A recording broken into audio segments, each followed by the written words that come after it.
고린도후서 9장 6절부터 15절까지 있는 말씀입니다. 오늘 이 말씀은 한 절씩 교독을 하는데 먼저 6절은 남성 성도님들이 읽고 그 다음 절은 여성 성도님이 읽는데 큰 소리로 함께 이 말씀을 읽어 주셨으면 고맙겠습니다. 먼저 6절 남자 성도들 읽습니다. 시작. 이것이 곧 적게 심는 자는 적게 거두고 많이 심는 자는 많이 거둔다 하는 말이로다.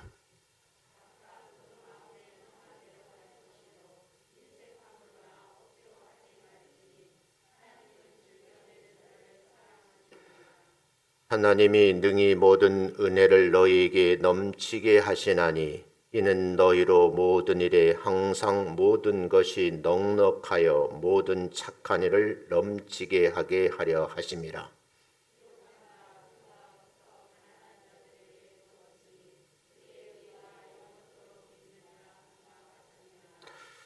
심는 자에게 씨와 먹을 양식을 주시니가 너희 심을 것을 주사 풍성하게 하시고 너희 의의 열매를 더하게 하시리니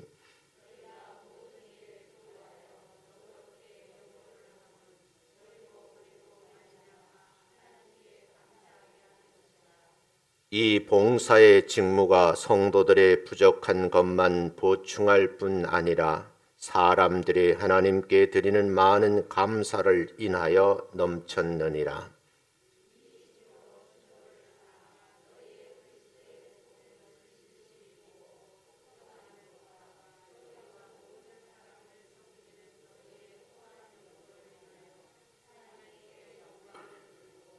또 저희가 너희를 위하여 간구하며 하나님의 너희에게 주신 지극한 은혜를 인하여 너희를 사모하느니라.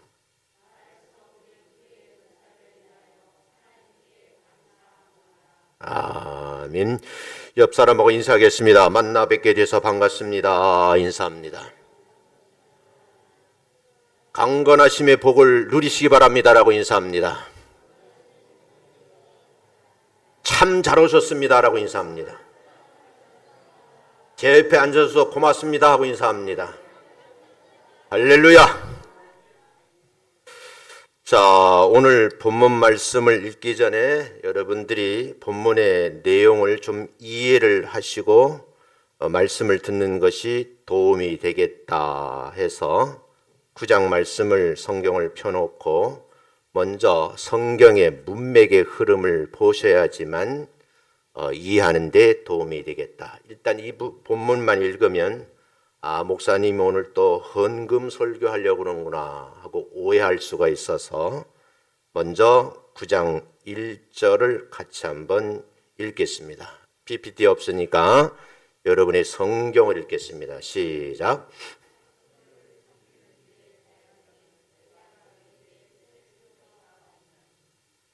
여러분이 분명히 말씀을 하고 있죠. 오늘 6장 9절에서 하시는 말씀도 여러분이 함께 읽으시면서 이걸 흐름을 좀 보셔야 돼요. 그래서 6절에 보면 이것이 그랬거든요. 이게 무엇이냐는 거예요. 근데 영어 성경에서는 This is what it means라 그래요. 이것이 뭐예요? 이런 의미를 가지고 있습니다. 이런 말입니다. 그런 뜻인데 여기서 지시대명사 이것은 9장 1절에 성도를 돕는 일을 말하는 거예요. 성도를 도우려면 어떻게 해야 되겠는가 하는 뜻이죠. 그런데 성도를 돕는 것은 적게 심는 자는 적게 거두고 많이 심는 자는 많이 거둔다고 하는 자연의 법칙을 얘기를 하고 있어요. 그러면서 7절에 보면 각각 그 마음에 정한 대로 할 것이다 그랬어요. 성도 돕는 일을 각각 그 마음에 정한 대로 할 것이다. 인색함으로나 억지로 하지 말지니 하나님은 성도를 돕는 일에 있어서 즐겨내는 자를 사랑하신다. 그런 뜻이에요. 8절에서 분명히 말씀하시죠. 하나님은 능히 모든 은혜를 너희에게 넘치게 하신다. 은혜를 넘치게 하시는 분이 하나님이시잖아요.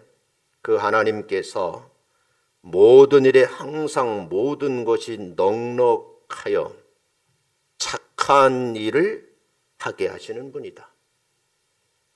성도들을 돕는 일이 착한 일이라는 거예요. 구체적으로 9절 말씀에 기록하기를 가난한 자들에게 주었다. 내가 많은 것을 얻었는데 그 얻은 것을 가지고 가난한 자들에게 나누어 주었다. 그 말이에요. 이 성도들을 돕는 일에 관심을 가진 것에 대해서 성경은 평을 하기를 너희가 행한 그 의로운 일이 영원토록 하나님과 함께 있겠다. 이렇게 말씀을 하셔요. 10절에서는 농사를 짓는 사람에게 하는 말이죠. 심는 자에게 그랬어요. 밭을 기경을 하고 씨를 뿌리는 자죠. 그런 자들에게는 먹을 양식, 곡식을 주시겠다. 어떻게요? 풍성하게 주실 뿐만 아니라 의의 열매도 더하게 하시겠다. 그래요. 그러므로 11절에 보면 모든 일에 너희들이 부요함을 누리고 있지 않느냐. 그러므로 너그럽게 개역개정판에서는 연보라고 말하고 있는데 가난한 사람을 돕는 걸 우린 다른 말로 뭐라 그래요? 의연금이라 그러잖아요. 구호금이죠. 그 의연금을 하나님께 드리라. 그로 인해서 하나님께 감사하게 하는 것이라 그랬어요. 이런 일을 봉사의 직무라는 표현을 쓰면서 그런 일을 하게 되면 성도들이 삶 속에서 부족한 것이 있는데 많은 것을 거두어 들인 사람이 그 부족한 것을 보충할 수 있다. 이렇게 말씀하셔요. 그러한 말씀이 사람들의 하나님께 드리는 많은 감사로 인하여 가진 자도 없는 자도 그로 인해 감사가 넘치게 된다라는 말씀을 하고 있어요. 13절에 다시 말씀하시기를 성도들을 돌보는 일, 이 돕는 일을 다시 말씀을 하시면서 이 직무로 증거를 삼아 너희 그리스도의 복음이 진실이 믿고 복종하는 것과 저희와 모든 사람을 섬기는 너희의 후한 연보, 그 기여금 또는 의연금, 구금이라고 표현할 수 있는데 그 연보로 인하여 너희들이 지금 하나님 앞에 영광을 돌리고 있는 것이다. 이렇게 말씀을 하시면서 14절, 15절에서 너희를 위하여 간구하며 하나님이 너희에게 주신 지극한 은혜를 인하여 사모한다는 말씀과 함께 그의 은사로 인해서 하나님께 감사드린다. 이렇게 기록이 되어 있어요. 시간이 넉넉하면 NIV 성경을 좀 여러분에게 펼쳐놓고 좀 자세하게 설명하고 싶은데 시간이 부족해서 이렇게 문맥상 흐름을 좀 이해했으면 좋겠다 하는 거예요. 충분히 여러분이 본문의 뜻, 9장 전체를 이해하셨으리라고 믿고 말씀을 같이 좀 나누려고 그럽니다. 가을이 되면 단풍잎이 떨어져서 온 천하를 오색으로 물들게 하고 떨어지는 낙엽을 가지고 아름다운 장면을 만들어가는 분들이 있더라고요. 여러분, 가을이 되면 오곡이 무르익은 논과 밭이 떠오르시나요? 그곳에서 잘 연결어 있는 알곡들을 거두어 드리는 분들이 계시지요. 우린 그분들을 농부들이라고 그래요. 그런데 여러분, 연걸어가는 오곡, 이 알곡들을 거두어들일 때마다 그분들은 어떤 느낌으로 이 알곡들을 걷어들이는 것일까 하는 게 궁금한 거예요.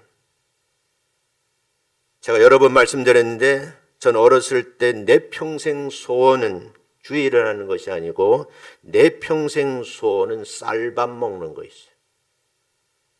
얼마나 가난했으면 잡곡밥 먹기 싫고 쌀밥 먹는 거죠. 그래서 성장하면서 내가 돈을 많이 벌면 저희 집 앞에 들판이 있는데 그 논을 한 10마지기, 시골 사람들이 150평을 한 마지라고 그러고 어떤 분이 200평을 한 마지라고 그러는데 나는 그런 잘 모르고 한 10마지기 정도 사서 배불리 쌀밥 먹는 것이 소원이었어요. 여러분, 풍성함으로 인해서 풍요로움과 부요함을 만끽하는 분들도 있겠죠? 이런 분들은 한마디로 배를 두드리면서 결실의 계절에 많은 것을 거두어 드릴 수 있도록 하나님 저에게 풍성함을 주셔서 감사합니다 하고 행복감을 누리겠죠. 그런가 하면 뭔가 부족함으로 인해서 실망하는 분들이 있을 수 있어요. 그 실망의 내용은 모자람과 부족함이겠죠. 궁핍함으로 추운 겨울을 보낼 것을 생각하니까 앞길이 암담하잖아요. 그런 추운 겨울을 기다리는 분도 있더라는 거예요. 성경의 배경인 이스라엘과 우리나라의 계절은 약간 달라요. 중요한 것은 농사를 짓는 사람들의 내용, 그 삶을 통해서 본문 9장에서는 성도 돕는 일에 관심을 좀 가져줬으면 좋겠다 하는 그런 말씀의 배경이 있는 거예요.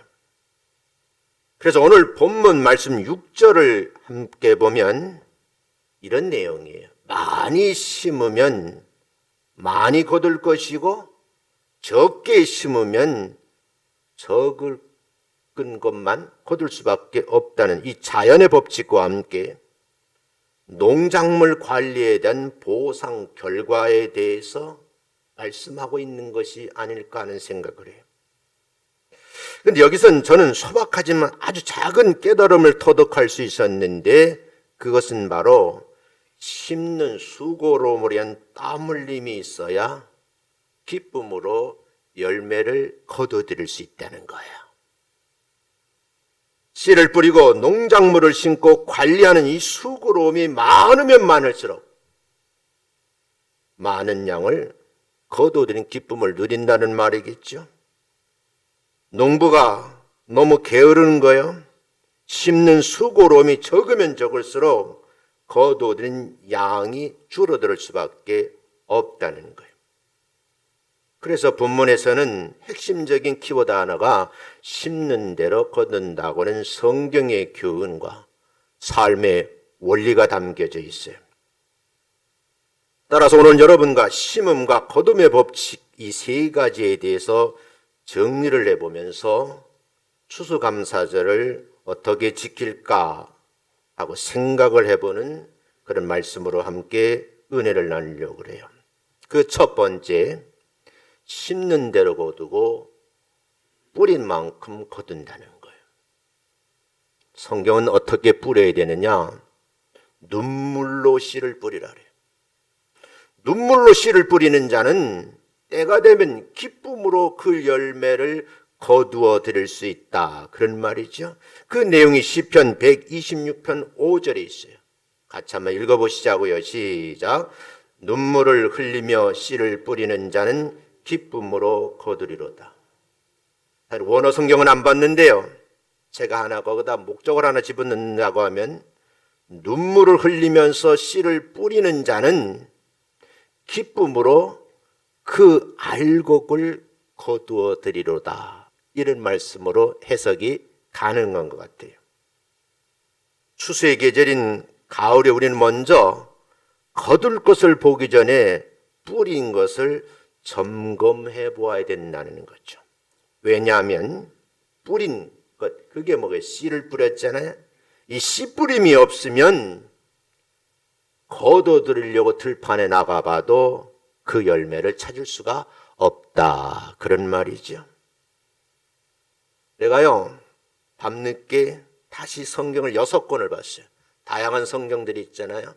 공동 번역도 보고 NIV 성경도 보고 제가 가지고 있는 또 가지고 있는 성경이 있어요. 이 성경은요, 우리가 가지고 있는 성경과 조금 다른 것이면 드라마 바이블을 알았는데 박동승 교수님이 번역한 거예요. 이분이 이스라엘에서 대사로 있었거든요. 그러니까 한국 정서와 이스라엘 오랫동안 외교관으로 있으면서 히브리어를 많이 알게 됐어요. 크리스찬이니까 우리나라 성경이 히브리 사람들이 생각하고 있는 내용과 좀 다르다는 걸 알게 되고 성경을 따로 편집을 한 거예요. 그래서 제가 이 교수님한테 그 성경 나한테 주세요. 그래서 제가 가지고 있는 거거든요. 그 성경 오늘 고린도후서 9장 1절을 보면 성도들을 돕는 일이라 그래요. 그거를 여러분들이 방금 읽었는데 이것이 뭐예요? This is what it means. 성도들을 돕는 일을 뜻한다. 그런 말이죠. 정말 고민을 많이 하셔야 돼요. 이 말씀을 보면서 그렇구나. 본문을 보면서 섬김을 신고 가꾸는 것으로 생각해 보면 그 결과는 어떨까 하는 생각이 들었어요. 사랑에 섬김을 하지 않는다고 하면 더불어 사는 세상에서 나눔의 행복을 누릴 수가 없다. 그 말이죠. 오늘 본문을 보면 알 수 있는 의미가 있어요. 그 물음이 첫 번째, 착한 일이 무엇일까? 본문에서 말하는 착한 사람, 내용을 정리를 해보면 바로 가난한 자들에게 내가 논과 밭에서 수확한 것, 거두어든 이 알곡을 가지고 그 열매를 나누어 주는 과정을 설명하고 있는 거예요. 이걸 다시 말씀드리면 행복함을 누리면서 살려고 하면 이 말씀을 깊이 묵상하면서 그 말씀대로 살려고 섬김의 본을 먼저 보여줘야 된다는 거예요. 2주간 지금 다니엘 기도회가 진행되고 있어요. 2시간씩이나 본당에 앉아 있거든요. 어느 날 다니엘 기도회 저 뒤에 앉아서 어떤 목사님의 설교를 들으면서 그렇구나. 성경을 저렇게 깊이 있게 이해하는 방법도 있구나 하는 것을 또 다르게 깨달은 적도 있어요. 내가 알고 있는 것이 다가 아니구나 하는 생각을 하게 된 거예요. 이 땅에 살면서 행복함을 누리려고 하면 먼저 생명의 말씀을 붙들어야 되겠죠.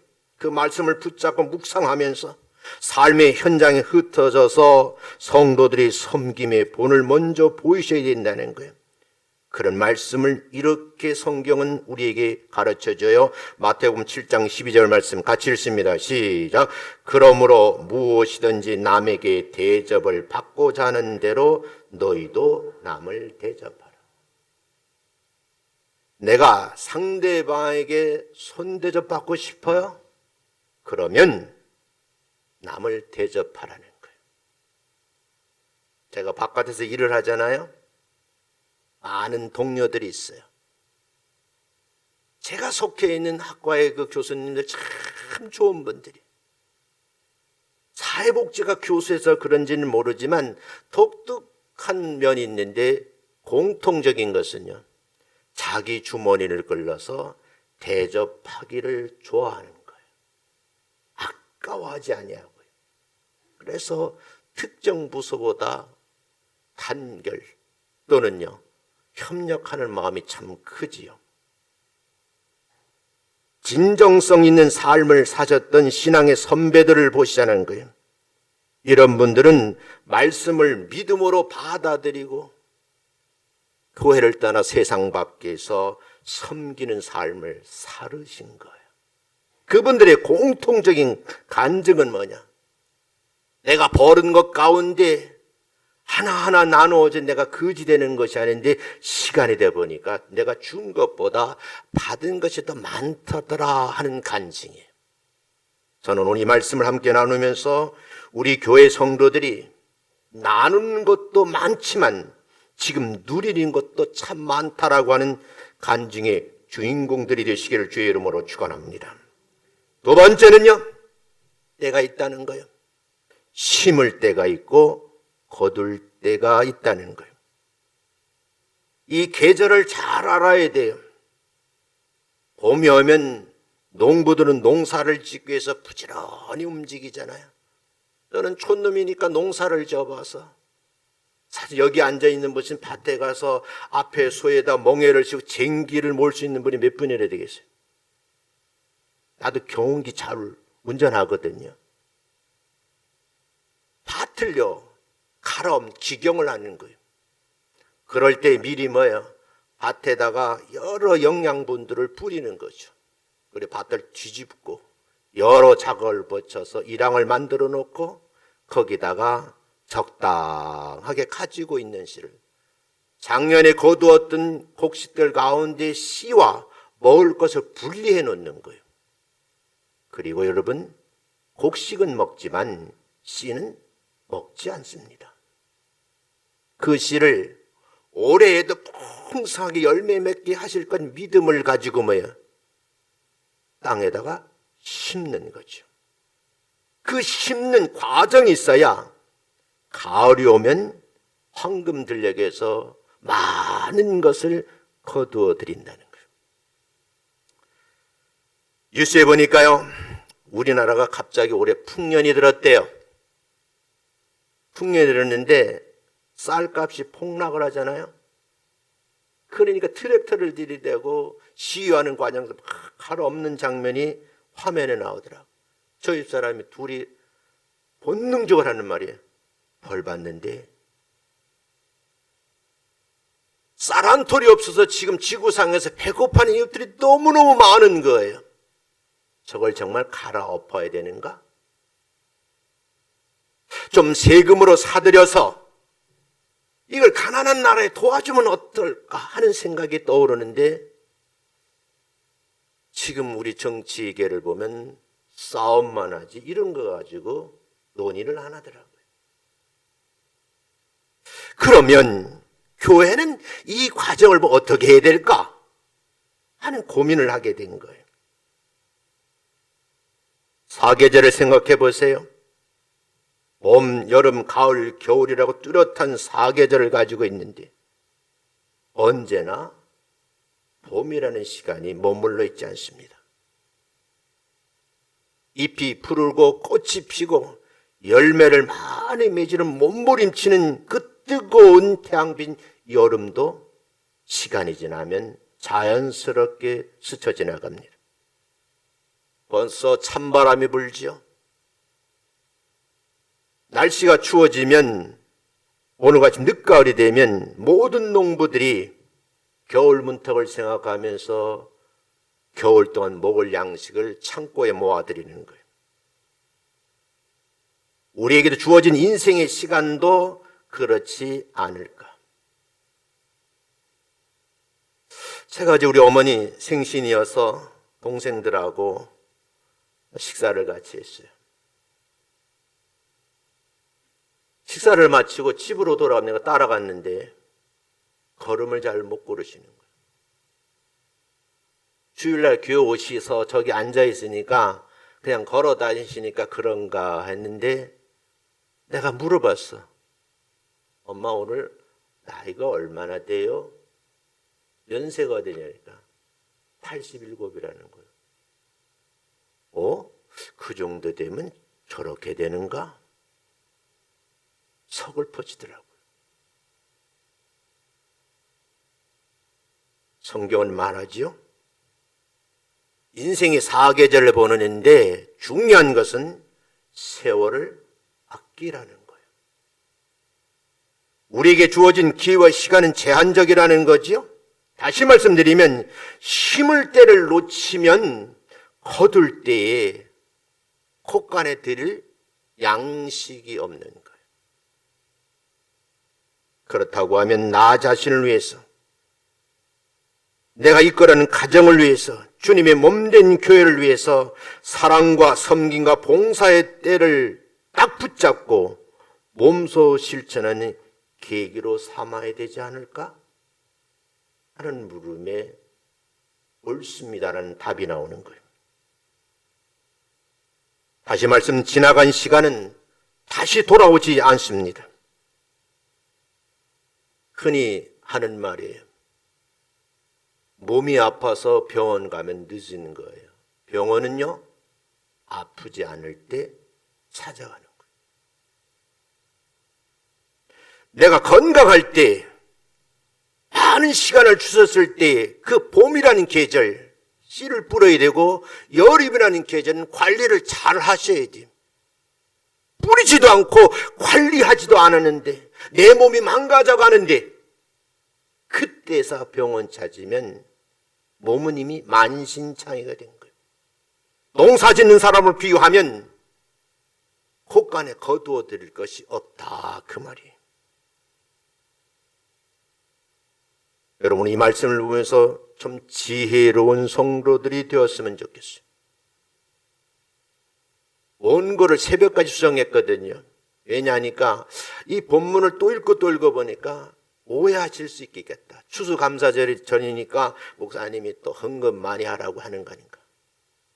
저는 헌금 설교 잘 안 해요. 다른 교회와 같이 헌금방을 돌리는 교회도 아니에요. 그렇다고 해서 우리 성도들이 헌금 강조한다고 11조 안 하고 감성만 하는 그것도 아니잖아요. 왜요? 이 자연의 법칙과 농작물을 관리하는 그 지혜가 있으면 누구나 알 수가 있다는 거죠.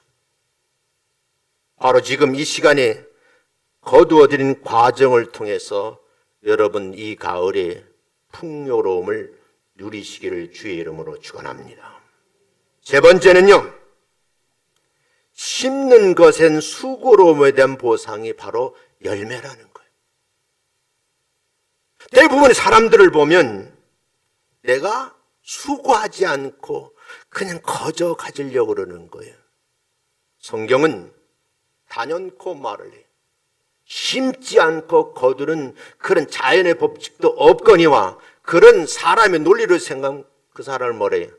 도둑놈이라 그러는 거예요. 딱 잘라 말을 합니다. 심는 대로 거두어드리는 그 보상이 열매라고 그랬잖아요. 심는 것에 대한 보상이 열매로 확인하는 계절이 가을인 거예요. 가을에 우리가 드러난 삶의 열매들이 얼마나 많은지를 한번 체크해 보셔야 돼요. 확인하셔야 돼요. 만약에 많은 열매를 거두어진 결과물이 없다고 하면 심는 방법이 잘못됐고 관리를 잘못한 거예요. 내년에는 절대 그러지 말아야지 하고 다짐을 하셔야 돼요. 씨를 뿌릴 때에도 어떤 동기, 어떤 마음으로 심었는가도 굉장히 중요해요. 오랜만에 어떤 분이 연락이 왔어요. 한 20여 년 전에 장로님하고 저하고 전라도 저 해남이라는 곳에 부흥회를 갔어요. 3일 동안 제가 집회를 했거든요. 새벽 기도를 나오는데, 사택에 새벽 기도를 오는데 어떤 집사님이 교회를 안 가고 문에 저를 기다리더라고요. 그러면서 그분이 하는 말씀, 목사님, 이틀째 은혜를 받았는데 새벽에도 은혜 받을 줄로 믿습니다. 그러니까 교회를 가지 왜 여기 있냐 그러니까 아닙니다.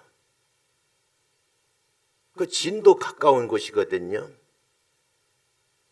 거기는 겨울 배추를 많이 심는 곳이에요. 나보고 어디를 가자는 거예요. 근데 그 옆에는 밭으로 데려가더니 난 또 평생 그런 거 처음 봤어. 목사님, 내가 헌금을 많이 해야 되는데 배추도 안수해 주세요. 난 사람에게 안수해 본 적은 배추도 안수해 본 적은 없어.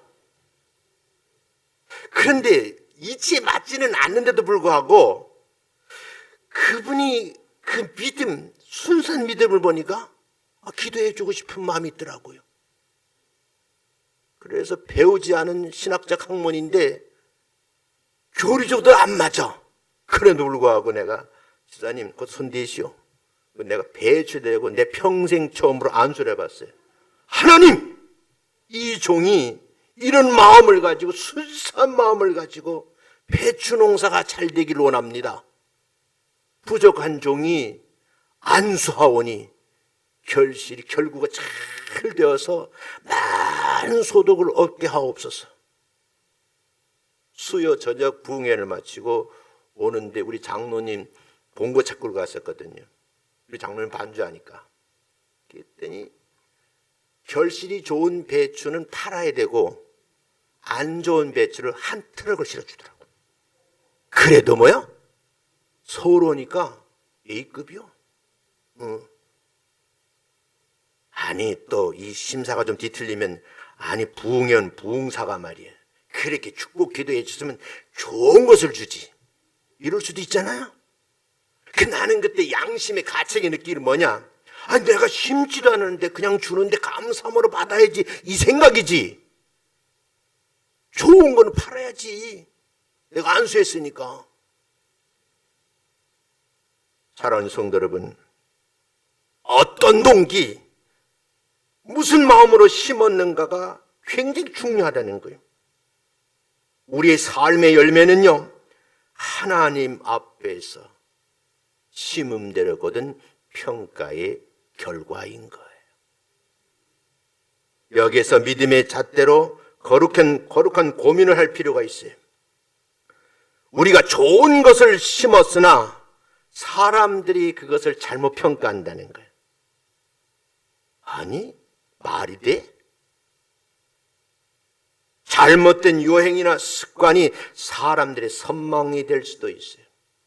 그러나 우리는요, 분명하게 열매를 맺게 하시는 하나님, 거두어 창고에 들이 계신 하나님을 분명히 인지하고 의식 속에 산다고 하면 하나님의 불꽃 같은 눈동자가 내 삶의 터전 논과 밭을 지키고 계신다는 사실을 기억한다면 그 미래를 바라보면서 하나님 앞에 기도하는 하나님, 올가을에도 풍성한 것을 주셔도 누리게 할 줄로 믿습니다. 그리고 설령 값이 떨어졌다 할지라도 갈아엎는 것이 아니라 때를 기다리는 거예요. 몇 년 전이에요. 배추 농사를 막 지었는데 갑자기 배추가 폭락을 한 거예요. 이거 어쩌지? 주변에서 다 갈아엎는 거예요. 근데 이 집사님이 아이디어가 떠올랐어. 아니다. 믿음대로 될 것이다 하고 모든 사람들이 트랙터로 갈아엎고 나눠주고 하는데 그 밭을요, 비닐을 탁 씌웠어요. 근데 여러분, 며칠 사이에 온도가 급강하는 거예요. 그러면서 싼 배추니까 그냥 다 노출시켰어요. 그럼 배추 얼면 먹을 수 있어 없어요? 난 몰라. 김치 안 해봐서. 근데 여러분, 그 집사님의 농장엔 비닐 다 씌워놨는데 정말 겉잎은 좀 시들되는데 안은요, 안 얼고 있는 거예요. 그분이 나와버리더라고요. 목사님, 오늘 배추 농사 져서 땡 잡았어요 그러더라고. 땡이 뭐야 그래. 영어 하도 많이 쳐봤나? 근데 여러분 5배로 받았다더라고. 그리고 그분이 10의 1조를 교회 드리면서 참 좋으신 분이라고 그리고 흥얼거리며 노래를 부르시더라고요. 우리의 열매, 그 열매를 분명하게 보고 계신 분이 하나님의 눈길이라는 의식, 이 신앙적 의식이 굉장히 중요한 거예요. 주님이 기쁨이 되는 열매를 위해서 과정이 참 중요하다. 그 과정 속에서 늦가을에 거두어드리는 귀한 복을 받아 누리시는 여러분 되시기를 주의 이름으로 축원합니다. 갈라디아 6장 8절에 이렇게 말씀을 하고 있거든요. 한번 읽어보겠습니다. 시작. 성령을 위하여 심는 자는 성령으로부터 영생을 거두리라. 성령을 위하여 심는 자가 있느냐? 때가 되면 반드시 성령님으로부터 거듭의 은혜를 누릴 것이다. 그게 뭐예요? 영생복락한다는 것 아니겠어요? 이렇게 말씀을 좀 정리를 해볼게요. 내 인생의 추수 때에 하나님의 기쁨이 되어드리는 성도들이 되었으면 좋겠다. 그런 결심을 하시는 특별한 시간 되시기를 주의 이름으로 축원합니다. 올가을을 보내면서 심음과 거둠을 묵상해 보세요. 보다 가치 있고 의미 있고 보람된 일이 무엇일까? 저는 그래서 새벽 예배에 결심을 했어요. 성도들이 오늘 이 본문을 가지고서 추수감사를 연보하라는 뜻이라고 생각하는 게 아니라 지금 본문에서 5장 1절에서 뭐라 그랬어요? 성도들을 돕는 일이라 그랬죠. 말씀을 다시 정리를 쫙 하면서 원고를 정리하는데 선교지 교회들을 떠오르는 거예요. 그래? 올해 남은 용기를 내서 추수감사를 한 10의 1을 나누는 게 내게 주시는 하나님의 마음인 거예요. 물론 어려워요. 여러분 다 아시잖아요. 교회가 지금 어렵잖아요. 왜요? 젊은이들도 굉장히 어려워요. 일확천금을 누리려고 모든 걸 다 끌어다가 아파트 한 채를 샀는데 이게요 폭락을 하는 거예요. 그 대표적인 연예인이 한 분인데 김광규 씨라는 분이에요. 평생 모은 돈하고 대출을 받아가 인천 송도에다가 14억인가 16억인가 주고 아파트를 샀대요. 누리는 것도 잠깐. 얼마 전서부터 이게 세계 경제 흐름이지만 아파트까지 폭락하는데 14억짜리가 8억이 됐대요. 6억이 날라갔어요. 날라간 건 둘째 치고요. 대출 받은 대출이 지금 8% 9%예요. 저는요 이런 생각을 해요. 그럼에도 불구하고 하나님은 오늘 본문에서 하시는 말씀 성도 돕는 일인데 이게 의연금, 구호금이잖아요. 이거를 교회 예배 형태를 빌려서 하나님께 드리면 그 드림이 없는 사람, 가난한 사람, 힘들어하는 선교사님들에게 나누어지면 우리가 성경의 내용을 실천하는 자가 아닌가 그런 깨달음이 오는 거예요. 나만의 깨달음이 아니고 여러분도 함께 동참하시는 여러분 되시기를 주의 이름으로 축원합니다. 여러분 모두 하나님의 포도원인 주님의 몸된 교회를 섬기고 땀을 많이 흘리셔야 돼요. 그래야 하나님 앞에 들어갔을 때 의의 면류관, 생명의 면류관, 별의 면류관을 받아 쓸 수 있어요. 많이 심고 많이 거두는 하나님의 법칙, 그 법칙과 원리를 한번 적용해보자 하는 말씀이 감사는 심는 겁니다. 올가을에 거두어드리는 것으로 감사를 드릴 수 있는 넉넉함의 풍요로움의 예배가 되시기를 주님의 이름으로 축원합니다. 천국에 심는 자는 반드시 기쁨으로 하나님 은혜를 받아 누리게 될 줄로 믿습니다. 하나님께 많이 감사하면 천국에 많이 심는 거예요. 천국에 많이 심으면 세상에서도 거둘 것이 있지만 하나님의 나라에서도 거둘 수 있다는 거예요. 저는 일평생 목회를 하면서 하나님 앞에 드리기를 소원했어요. 어떤 목사님하고 저희 교회를 얘기를 했어요. 그 얘기를 했더니 그래요. 목사님, 저는 그렇게 못합니다. 목사님 같이 못합니다. 목사님 바보 아니에요? 그 많은 것을 개인이 가지고 90까지 평생 살 수 있는데 왜 교회를 지어요? 세상 사람들은 나를 보고 바보 목사라고 좀 덜 떨어진 목사라고 말할 수 있을런지는 모르지만 내가 이 목회 여정을 다 끝내고 이빨 빠진 호랑이 할아버지가 되었을 때, 그리고 내가 천국에 들어갔을 때, 저도 여러분처럼 하나님께 받고 싶은 게 있어요. 그게 뭐겠어요? 어느 부흥사하는 목사님 하시는 말씀이 그렇게 기억이 나요. 천국 갔더니 장로님도 계시고 지사님도 계시고 권사님도 계시는데 아무리 찾아봐도 우리 담임 목사님이 안 계시는 거예요. 어떻게 된 일인가 물어봤잖아요. 예화예요. 그런데 여러분, 저기서 큰 소리가 들리는 건 베드로의 음성이래요. 목사님 오셨다고 대환영을 하다라는 거예요. 오랜만에 온 거예요.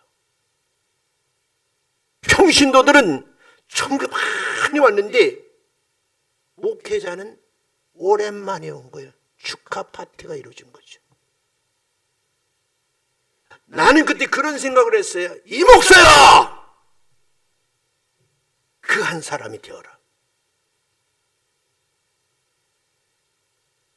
수많은 목사들이 목회를 하면서 부귀영화를 누리는데 너는 그 대열에 끼어있지 아니하고 하나님의 나라를 헌신하면 그때 너를 환영하리라. 저는 교회에서 철저하게 늘 마음속으로 다짐하는 것이 교회를 위해서 부귀영화 누리를 만 한 털끝만도 없습니다. 후임자에게 물려주겠지만 깔끔할 겁니다. 사랑하는 성도 여러분, 본문을 다시 한번 보자고요. 제가 이렇게 한번 다시 읽어드리고 싶어요. 6절에 씨를 적게 뿌리는 사람은 적게 거두고 씨를 많이 뿌리는 사람은 많이 거둘 것이다. 다른 성경엔요, You guys must remember this라고 되어 있어요. 여러분들은 이것을 기억해야 된다라고 말씀을 하고 있습니다. 실제로는 각각 마음에 우러나는 대로 내야지 아까우면서 내거나 마지못해 내는 성도를 돕는 일인데 그런 마음으로 하면 안 된다. 하나님께서는 기쁜 마음으로 성도들을 돕는 일을 하는 사람을 사랑하신다. 그게 7절이에요. 8절 보면 하나님께서는 여러분과 저에게 모든 은총을 충분히 베풀어 줄 능력을 가지고 계신 분이라는 걸 먼저 알고 있으라는 거예요. 그렇다고 하면 여러분은 언제나 모든 것을 넉넉히 가질 수 있고 온갖 좋은 일을 얼마든지 행할 수 있다는 논리입니다. 9절에 보면 그분은 가난한 이들에게 후히 주시고 그분의 자본인 영원히 계속되리라는 말씀을 하고 있는 거예요. 10절에 보면 뿌릴 씨와 먹을 빵이라는 게 뭘 곡식이에요. 양식이라고요.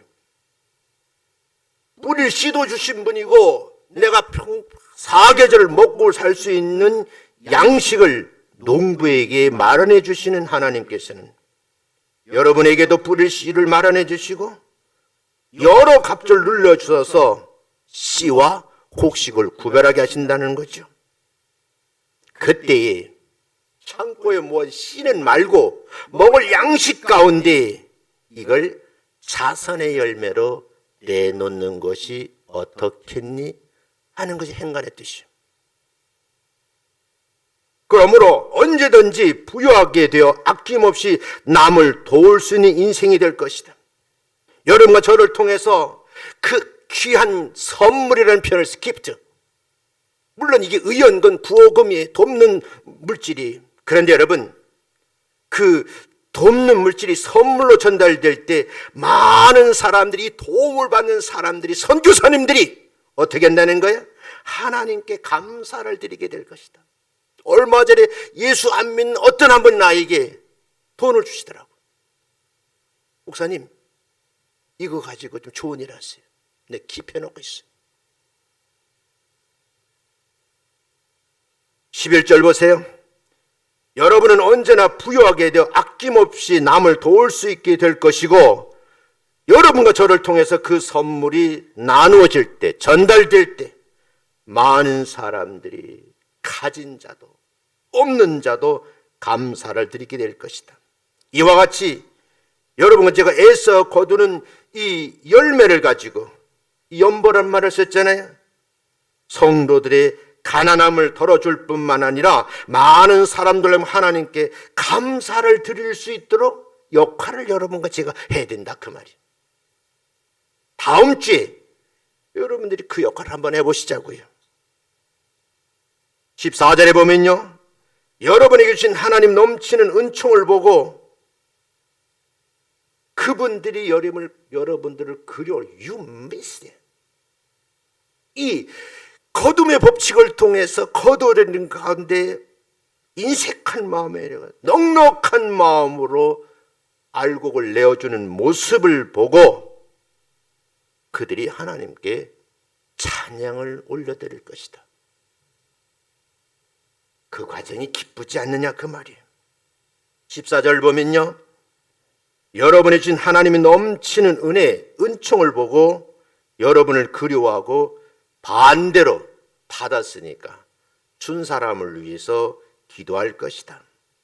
그래서 15절에 보면 말로 다 할 수 없는 선물을 주신 하나님께, 나는 하나님께로도 받은 것 때문에 감사하고 그들은 알곡 가운데 그 나눔이 있는데 그 나눔을 통해서 받는 가난한 사람들이 또 감사하고 에브리바디 모든 사람들이 하나님께 감사하죠. 캄보디아 교회 갔어요. 가난한 성도들이 모여들었어요. 그래서 제가 설교를 했거든요. Thanks for coming here today. We are talking about Jesus Christ. 오늘 여러분과 함께 예수님이 갈 때 내가 한다. 여기 와서 너무너무 감사하다라고 했대요. 그 사람들이 아멘 하면서 예배에 갔는데 거기 동참했던 분들이 막 $50, $10, $100를 막 내놓는 거예요. 나중에 저를 찾아왔어요.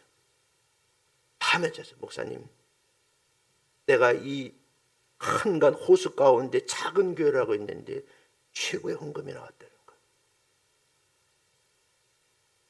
그래 여러분, NIV 성경에서는 반드시 말해 Remember this. 기억하십시오. 이 기억함이 여러분에게 은혜가 되시기를 주의 이름으로 축원합니다.